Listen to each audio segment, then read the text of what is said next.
Hello అండి, ఈరోజు వీడియోలో బేబీ కుచ్చులకి ఏ మెటీరియల్ కావాలో ఈ వీడియోలో అయితే చూడండి. మన వీడియోస్ ఎవరైనా ఫస్ట్ టైం చూస్తున్నారా అయితే వెంటనే సబ్స్క్రైబ్ చేసుకొని లైక్ చేయండి, కామెంట్ చేయండి. చూడండి, మనకు శారీ కుచ్చులకి కావాల్సింది మెయిన్ వచ్చేసి థ్రెడ్ అనమాట. మనకు ఒక్కొక్క థ్రెడ్ శారీ కలర్స్ బట్టి మనం థ్రెడ్ అనేది తీసుకోవాలి. ఒక థ్రెడ్ వచ్చేసి మనకి 18 రూపాయలు అయితే పడుతుంది అనమాట. మనం 2 కలర్స్ తీసుకుంటున్నాం కాబట్టి అదొకటి ఇదొకటి శారీ మొత్తం సరిపోతుంది. అలాగే మనకి పెవికల్ కావాలన్నమాట. పెవికల్ మనం జెర్రీ థ్రెడ్ కుచ్చు కట్టుకోవడానికి, తర్వాత టేపు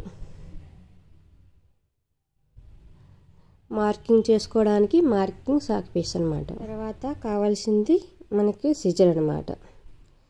సిజరు బాగా షార్ప్గా ఉండేట్టుగా చూసుకోండి.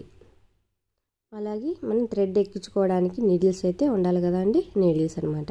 మనకి ఏ సైజు కావాలంటే ఆ సైజు నీడిల్స్ అయితే దొరుకుతాయి ఇక్కడ.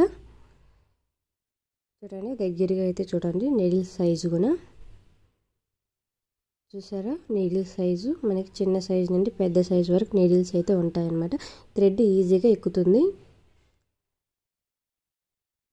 మనకి ఇంకా అట్ట అయితే ఉండాలన్నమాట ప్యాడ్. ఈ ప్యాడ్కి మనం ఈ అట్టకి థ్రెడ్ అనేది చుట్టుకోవాలి. ఈ థ్రెడ్ అట్టకి ఎలా చుట్టుకోవాలి, ఎన్ని చుట్టుకోవాలి అనేది నెక్స్ట్ వీడియో అయితే చేస్తాను. అది కూడా నేను అప్లోడ్ చేస్తానండి. మీకు ఆల్రెడీ మిషన్తో ఎలా చుట్టుకోవాలి అనేది నేను పెట్టాను వీడియో. అలాగే బేబీ కుచ్చులకి ఏమేమి కావాలో ఈ వీడియోలో అయితే చూస్తారు కదండి.